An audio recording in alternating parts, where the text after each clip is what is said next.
What? Liz is laughing at me because I couldn't find the mouse on the computer screen. Not a thing.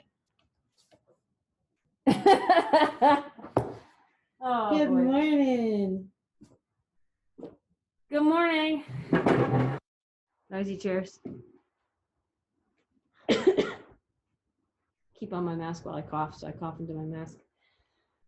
Good morning. How are you all doing today? It's rainy and yucky out. It's the remnants of beta. Is it? Yeah. I was going to say, but it's not like the remnants of the hurricane last week. Apparently, it's the remnants of the new hurricane. Well, it was, and then it wasn't, and it's just rain now. And not even that much. Like maybe an inch today. The remnants of the hurricane last week was a lot worse. So, you know. Hello and welcome to the Sun Dragon Sideshow. The Adventures of Liz and Rebecca, but today's edition is Dear Becky and Lizzy. Yes, we're our alter egos right now. Our alter, I don't know what. Yeah, so hi, I'm Rebecca, also known just today as Becky. I used to be known as Becky a lot. So people watching who knew me in high school would be like, "Who's your Becky?" I'm Becky today. I'm the owner of Sun Dragon Art and Fiber in Brevard, North Carolina. I'm Liz, or Lizzy today with a Y. With a Y, which I was through high school, and you know. Yeah, we're our high school personalities today. No, nobody wants that. No. So we have one question because we didn't get anything else in on email. Okay. I haven't. I just checked and there's nothing else. Which is okay because we got one we could talk about for like forever. It was like, did I introduce myself? Oh wait, I did. It's been a week. It's always been. I feel like that's the constant state of life right now, though. It's been a week. Yesterday was the guess what day it is today get day, like all day. Is it Wednesday? Is it Thursday? Is it Friday? I have lots of projects in the bag that could help with this question, so I'm just okay. So I got this on Wednesday morning. So then she thought it was Thursday. So then I thought it was Thursday because my brain's constant state of life right now. Yeah. So, dear Becky and Lizzy, sometimes I get confused about the different terms for colors of yarn. Could you break it down for me? What exactly is the difference between a fade, tonal, variegated, and colorways, or any other such terms that are used to describe these changes of color in yarn? Thank you, Stymied and Smithfield. Thank you, Stymied and Smithfield. This will give us fun things to talk about today. So, to start off with, I mean, we're going to talk about what our knowledge of stuff is. And there could be plenty of people out there who have more expertise or different ideas than what we're talking about. That's the disclaimer up front, is we know some people will disagree with what we say. But this is the language that we use in the shop, right? So, the first thing I want to start with is colorway. For me personally, I use the word colorway as a generic term for talking about different varieties within one yarn. Yeah. Personally, I don't know about you. I use it like when I go to the quilting store to buy quilting fabric, they sell it in a specific colorway. Like there'll be 5 different bolts, different colors within that colorway. Okay. So like Feederbrook Farm, we have how many different colors within the Entropy DK colorway system. Okay, so we actually differ on what we call a colorway, because that's not what I call a colorway. But anyway, I call that just a variety of yarn. But that's okay.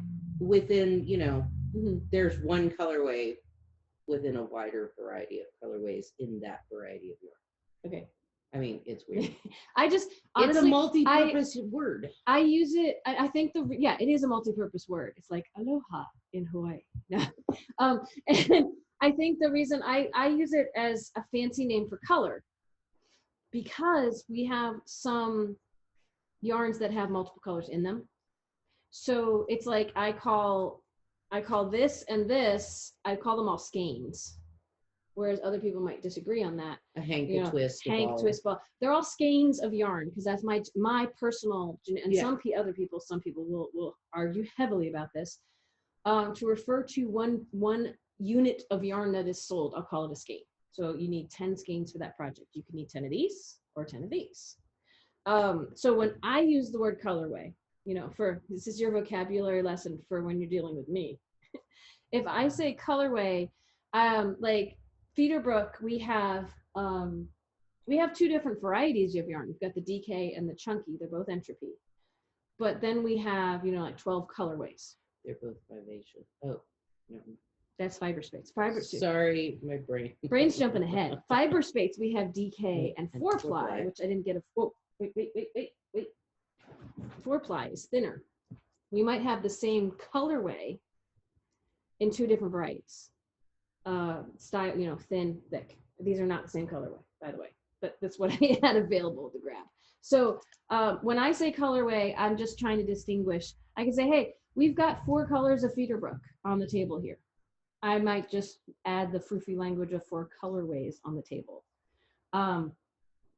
Because like this has more than one color in it. So I'll call it a colorway. And I'm sure I picked that up from somewhere. And I'm sure other people would disagree. So, but that's the lingo that works for me. I think I've used that too. Yeah. Yeah. We're just, it's like when she clarifies my language, we'll keep going on, both of us. So colorway. So I was starting with the most general term. Yeah. To then get us to more specific. So we could talk about the specific things she mentions or what I'm thinking, because we just came in the shop and went ooh and grabbed stuff. My logical brain, I'll tell you what my logical brain wants to do, because we didn't actually discuss how we were going to attack this. We like to go on the fly. I'd like to go from like solid towards more variegated, and we'll define those terms, or more different things. Why don't we describe a fade first, and then we can do solid, variegated, tonal, and all the other fun stuff? Which is not the way my brain wants to work, but let's go for it. Well, because a fade, like we have fadey yarn with the Puno, but like you and I were discussing beforehand, it doesn't completely fade into itself. It's still slightly. I'm just letting her take the reins here for a second. I'm good. So like so that is what we might call a long color fade. Yeah. And some people would disagree that of how gradual the change is. A fade is something that gradually changes color. Yeah. Is what I would say generally. From one end to the other. This is what the reason the reason we're having this debate right now, we had it right before on camera. It's this huge ball of yarn. She's got some there. I've got one here. That, there's at least 3 colors in here. And some would say it's more stripey, like a long stripe, because it's got 1, 2, 3. Instead of really gradual. A fade tends to change over the entire ball of yarn. Like it takes you the entire ball to get from one color to the last color.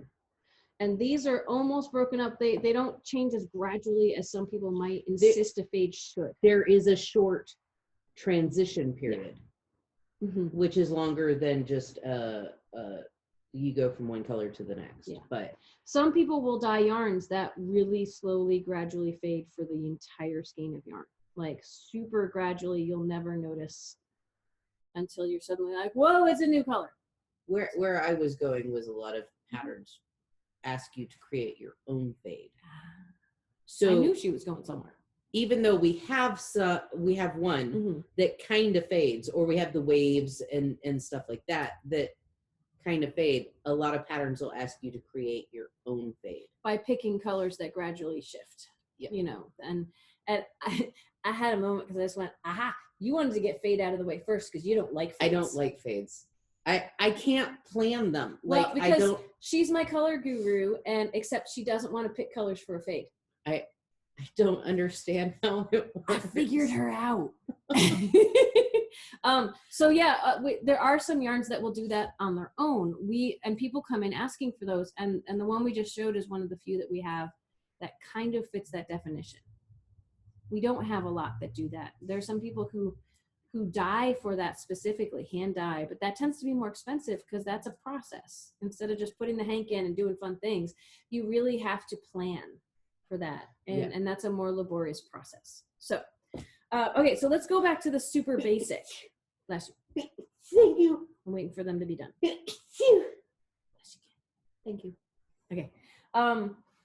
So like solid. A solid yarn is one that really is like, oh, I'm going to get a different solid. Hang on. One yarn we have that really only exists in solids. Sugar Bush Bolt. Bless you. Sorry. She's allergic to me. It's ragweed season.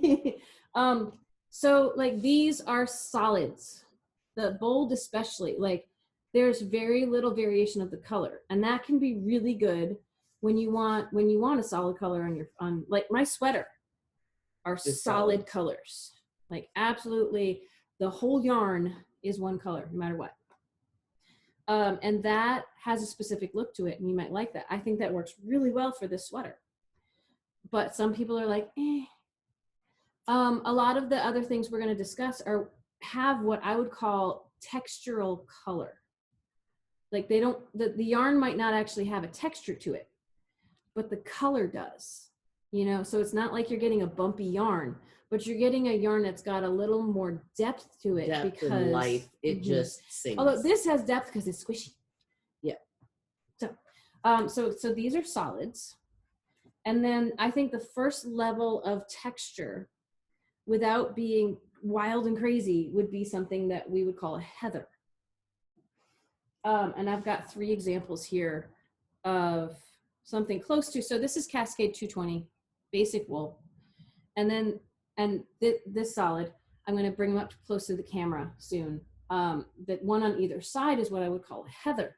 And a heather has a little bit of a flecky, grainy look to it. It's got multiple tones within one yarn. It's like they blended a little bit of either a like lighter on the blending board or, type thing, right? And so from far away, a heather might look like a solid.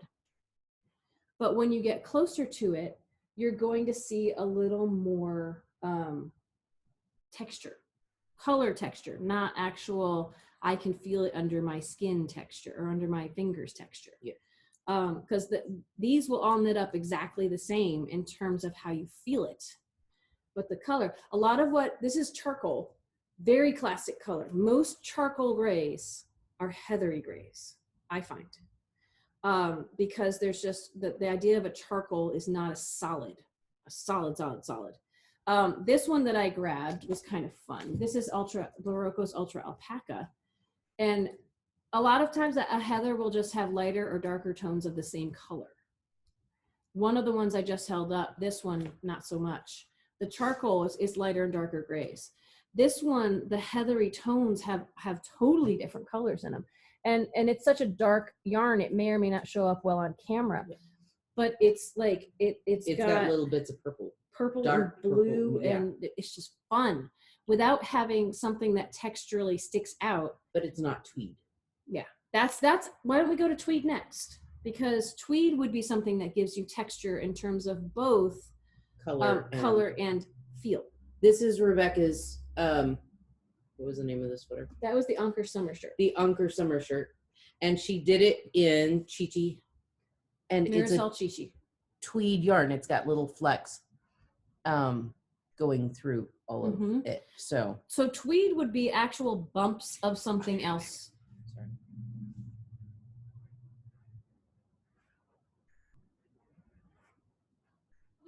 We can say, where were we? Tweeds. We had to step away for a second. No, tweeds are really cool in that they have texture of both color and physical texture. So we're probably going to repeat ourselves here because who knows what we're talking about. So this is the Marisol Chi-Chi. It's got little flecks of the tweedy. And you've seen me, the Anker summer shirt. You've seen me wearing this earlier on the podcast if you are a regular follower. And the little tweed flecks would actually shed on the shirt underneath for a little bit. And the more you wear it, the more that won't happen. It's not like it's suddenly going to become bald of tweedy flecks. But these actually have 2 visual textures. Yes, they've got the tweedy flecks, and then they've got the sparkles. We didn't even talk about sparkles. And the halo. We brought out there. Oh, trifecta of physical texture on these. The metal tweed. You've got the actual flecks in it that will stand. When I'm knitting with this, and Liz is too, you'll have bumps that will pop out in the texture. My current piece that I'm knitting with it is in timeout because everyone fondled it on Tuesday. But and yours may or may not show because she's double stranding. I'm marling, which is a completely different. Which is another thing we could talk about. That could be transition. Ooh. We have some Encore. A lot of our Encore, which is our super basic acrylic wool blend, very affordable, has most of these. They have some heathery yarns and some solid yarns and some tweedy yarns, and a little bit of marled. So marling as a technique is something that happens when you hold 2 different colors, 2 different strands of yarn together. 2 colorways. 2 colorways together. We had a shopper yesterday who brought in a yarn and said, I want to hold something with this. I want to marl this to make a sweater. And we found her something cool she could hold with it. Some yarns will actually have, so again, most of what we're talking about right now are yarns that are all over consistent in what they do. We're going to switch to something else in a second. So the tweed is everywhere in this. The heather is everywhere. The marling, so some yarns in some ways are marled because they have 2 strands of held 2 together. Different colors held or together. Or they're spun together. Spun together, plied together, plying. So is another fun thing we could mention. This yarn is a single ply in that there's really only 1 cord of yarn, 1 cord of fiber in it. This is 2 ply because there's 2 little pieces of fiber twisted around each other, so it's 2 ply. And then you'll have other yarns that are more ply. They may or may not say how many plies they are. Some like 4 ply is, it doesn't mean, this isn't the only yarn that will be 4 plied, but 4 ply can be interchangeable with fingering weight if you're over in England. Instead of calling it fingering weight, they call it 4 ply. Whereas number 4 yarn, this gets into a whole other thing. Oh yeah, is a different weight. So some people can come in saying, I need 4 ply yarn, but they're actually talking about the labeling system of weights. That's a number 4. Totally confusing. And so we usually have to ask extra questions to say, what are you really looking for? Yeah. So so this was 2 ply marled.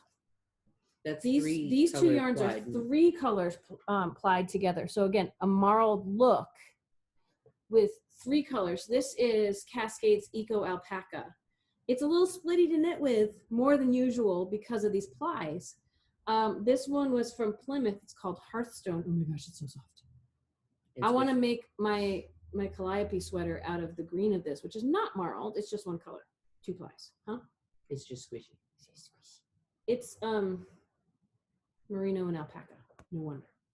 This is squishy. I wouldn't make a sweater out of it because there's no wool to give it structure. Anyway, topic for another day. So we've got heathers, tweeds, marled looking, and then Feederbrook crosses boundaries. Because it's both marled and fadey. It's 2 plies of yarn, of different colors of yarn, so it's got a marled look to it. But then the color shifts as you knit with it. We've got a bunch of those too. They're not quite a fade. Like Cascade calls them a wave. This is Cascade Wave. Again, that 2 ply marled look, but then it waves through colors. This is a cowl that I've crocheted. There's 2 colors in it, but the pink that you can see, it's almost hard to see in this light. It does change color. I promise you, it changes color. You can barely make it out. Yeah, but it waves through the different shades of pinks and purples. So does Feederbrook, and so does Perth. And I think some of the fadey that I think about it is that it shifts through marling into the next color. So the marling it kind helps it move from color to color, but there's like a plan of action to it. Yeah. Of slowly changing colors. The slow fade. It's not a fade though. That's when I get caught up. It's a fadey yarn, but it's like a long color stripe combined with a fade. Yeah. A planned fade. A planned fade, but shorter fades. Yeah. Shorter fades than than the big long ones. But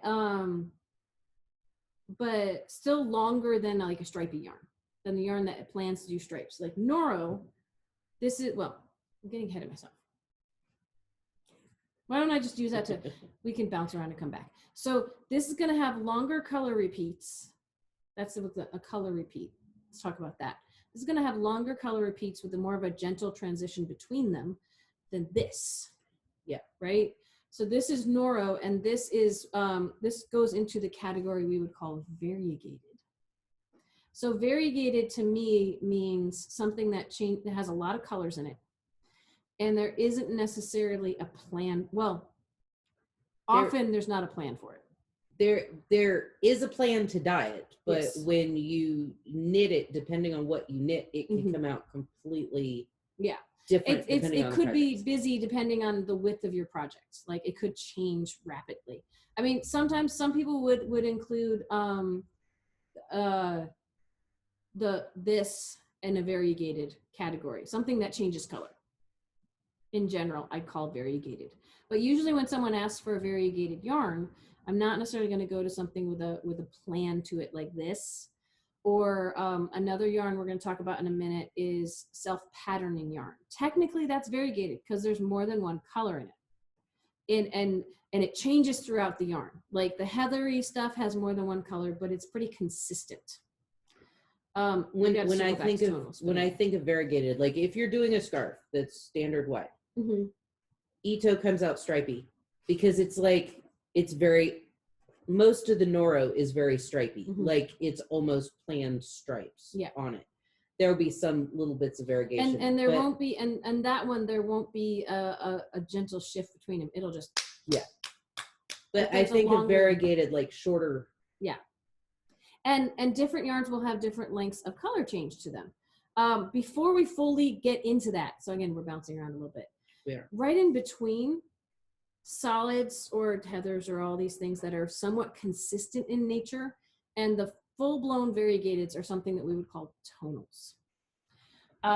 So I have them buried under here again. The fiber spates are things that I would call tonal. Sometimes they are more a bolder tonal, like this has some really bright blues and purples in it, but they're still in the same color family. And then there's the more gentle tonals, like the denim and the burnished here. It's from far away, like the heathered, it might look just like one color, but there's a little bit more subtle changes, lights and darks. Like this is solid, this is tonal. And so again, it gives it a little more texture without physical texture. So like this one is even a more subtle tonal, but if you look at it close, there's multiple colors in there, but they're not wild. Like this is super variegated, this is tonal. It's like, again, take the same color, tonal, lighten and darken it just a maybe little bit. Go a little bit towards, like this one has the purple, a little bit like if you're thinking of a color wheel, like the blue and the purple are right next to each other on the color wheel. So maybe blur that line a little bit, but this has tons of different colors in it. They're dark for the camera. I want to say with Ito, there's like 20 different colors in a colorway. And like this has, the Perth has that long color change with a fade in it, but not super long color change. But it's not tonal. It's going to shift, but it's not tonal because it kind of goes to really different directions. It might get there gently, but it goes into really different directions. So this one is almost a tonal, again, because it's so hard to show on here, but I would still call it more of a wave. A wave. It's heading more into the variegated category. And then we have the variegated ones where there's just like, these are two very different examples of a variegated. Like you've got some Lorna's laces there. Those might end up doing the same thing actually, but be skeined in different ways. Yeah. Like some of these, like this guy I have what he knits, what he crochets up as. I'll bring it out in a second. Your Tunisian crochet. Yeah. The Lorna's laces and some other yarns we have, it's like they take the band that's twisted there, and they dye different parts of the band different colors. So it'll just combine in crazy different ways. This is a little more spotty variegated. You can have the splatter shot is what Lorna's laces calls, where you just kind of color at it. So these, I'm going to call all of these variegated. These are all variegated in slightly different ways, more solid, more speckly, but I would still call them variegated. Let me show you what that one. The zombie apocalypse. No. Oh. I do have an example of that. It's over in timeout. But the Frankenstein's cotillion, see the chunks of color in that? And they end up in weird and different spots. And you don't know where they're going to end up. And sometimes it'll do like the zombie barbecue. Did that zombie cool barbecue spiral. We showed that off on another one. So sometimes variegated will pool. That's called pooling, when it piles on top of itself. Most of this is not quite pooling. But notice how it's got the chunks of green down here, and then up here suddenly it's not chunking anymore. Yeah, it's starting to pool in different. And it's unpredictable, which I like. Some people hate that, especially if it will pool and you get like a lump of color somewhere. Some people are like, oh my gosh, how do I avoid that? And I don't have a good answer. Cast on more or fewer stitches, but there's no guarantee. There are tricks that people will use for their knitting to get that pooling out. It does not mean it's a universal trick for everyone. No, because everyone knits at a different gauge. And so that's, it gets difficult. So we don't lose track of it. So then variegated can have a lot of structure to it. And is this what you were going? Yes, that's where I was going. She read my mind. Self-patterning. There's self-striping yarn, which will make it, depends on what you're making out of it, but it's designed, say, for socks to have chunks of color. So it looks like you changed colors, but you didn't. And then there's self-patterning yarn, which that yarn is designed to give you stripes, and then places where it looks like you did the Fair Isle technique with the individual stitches. When we showed off the Fair Isle yarn for VSC a couple weeks ago, that's the yarn. Most Fair Isle yarns or self-patterning yarns are designed to give you stripes, and then spaces where it looks like the individual stitches are changing color, and then stripes again, a repeating pattern. So self-patterning yarn makes it look like, I call it the Rice Krispie treat yarn, because it looks like you did a crap ton of work and lots of color changing yarn, or lots of work. Yarn. You got to mix the ingredients together, but it looks more complicated. The end result looks a lot more complicated than what you did. So people think you did all this work. You changed color 15 times. What? All I did was knit. Yay! That adds a lot of spice and definition to a simple pattern. So my rule of thumb with all of this yarn is, if you have a simple pattern like just knitting, or just stockinette, just garter, which are fancy names for knit and purl, or knit. Simple pattern, fancy yarn. And by fancy, I don't necessarily mean expensive, but I mean, like, I would take a simple pattern, knit with this, and it adds more interest. Yeah. And then the flip side is, if it's a fancy pattern, it's got lace work or cables, something where a variegated yarn might distract from all the hard work you did. A fancy pattern with complicated instructions, I might pick a simple yarn to show off all the work you're doing. Yeah, like we have one hat that you did in a very, very, it was like so super busy flecked yarn that it almost looked solid. Like, so the cables showed up in it. But if you were to do that same hat in this, the cables would get lost. Yeah, like this is a great yarn to do cables in. Yeah. We have this Tweedy yarn that we don't have anymore. That is what Liz is talking about. It's what I call all over busy. So a heather, a tweed, possibly a marled might still work really well for lace work with open holes or cables, because they're all over busy. But so this I would do for cable work. This I would not. You can. There's no law that says you can't use a yarn for a project, especially when it comes to these different colors. Like I've done some cables in Noro in my Wakanda Forever shawl. Can't really tell they're cables necessarily, but they're there, you know, because the stripes this way and cables this way can compete with each other greatly. But if you don't care about that, or if you think it is a cool effect, do it. Well, and some patterns, like your pattern intentionally called for using the Noro for the cables because it was more of a feeling texture than a visual texture. So, you know, it's all good. And so I'm trying to think of like what else we might want to say about this. I think let's go back to the original email to see if we hit all of the vocab words she was hoping we would hit. But I hope that's a good crash course in different things you will encounter. Fade, tonal, variegated, and colorways, or any such terms used to describe the changes of color in your. So fade, this is one of those punos again. This is a crocheted, look at it's got the hearts in it. This is fade. There's a fade. We've got the shorter fades in the shifting colors that we use, that I'm using for my night shift, which is also in timeout. Everyone's fondling everything at the shop right now. So fade, tonals,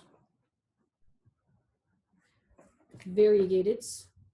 A lot of things could fit under the umbrella of variegated, but these are ones that I jumped to right away for variegated. Colorways, I use interchangeably for lots of different yarns when I'm just talking about, like, this is a colorway. It has lots of colors in it. It's one of Lorna's Laces colorways. So this is a colorway as well. And then what else? We did the tweeds, we did marbled. And then we added to this, So. I would say that there are ways to subtly change some of the colors. Like you did a hat where you held mohair. I've got on a shawl where you can soften and change colors. You can soften and change. This is a really hot pink or a bright. Yeah, and you wouldn't know it. Isn't that Daydream Dye Works? This Daydream Dye Works Blossom. So we might have a blossom. We only have the DK and the blossom. But it's a bright pink, and tag fell off. When I held it with the black mohair, you can totally change how something changes everything. Holding two yarns together is not as complicated as it sounds. And it gives it a halo. You pretend it's one yarn. Yeah. But you can change colors. The marling, if you change what the second strand of yarn every once in a while, you create your own fade. Yeah. It's kind of cool. Yeah. So that's our crash course in colors and yarns and labels we might use for different types of yarn. Not necessarily different fibers in the yarn, but different ways to describe what kind of color you're looking for. Yeah. We hope that helps Stymied in Smithfield. So if you have a question, we need to wrap up and get ready for the day. We wasted some time because we ran away from the camera for a second. If you have a question that you would like answered, and if you give us a fun enough question and we have no other questions, we'll take the whole time for it. It's what we do. Write us at Dear Becky and Lizzy, Sundragon Art and Fiber, 35 South Broad Street, Brevard, North Carolina. I almost said Smithfield. Brevard, North Carolina, 28712. Or email me at liz@sundragonartandfiber.com. Yes. And subscribe, like, all those kind of things. We're creeping above 400 right now, which is really exciting. So share it with people. We got a really great comment on the last video about how much Karen likes, shout out to Karen. Karen likes watching our YouTube channel, and we love to hear that. So share it with friends if you have anyone else you know who would like to partake of our entertainment. And at least give us a thumbs up, and stay tuned, because next Tuesday, hopefully, I'm going to show you all the cool things I made over the weekend, because I had a meltdown yarn-wise yesterday, and I brought the whole bag in because I only touched like one thing in this bag. But she's got projects. Some people do retail therapy. I do knitting therapy, and I I kind of went, I want to start all these other projects. I haven't finished anything other than the sweater, but I started this yesterday. It's a really cool hat. If you want to see, Sorry. I was going to say, if you want to see what it will become, but then she spoiled it. If you want to see what the hat looks like, stay tuned. Pooling, really cool. This is an example of pooling, but it's not. It's like it's shifting. So I thought it was going to pool like the whole time, and it's kind of doing a spiral. See that? Look at the spiral. That's kind of cool. Stay tuned to see what it does, because actually, since it's super bulky, it'll be done really soon. This afternoon, if life is quiet. If life is quiet because of the rain, definitely. If life is not, usually we don't knit in the shop other than on camera. So, Anyway, bye. Have a good weekend. We miss you. Stay safe.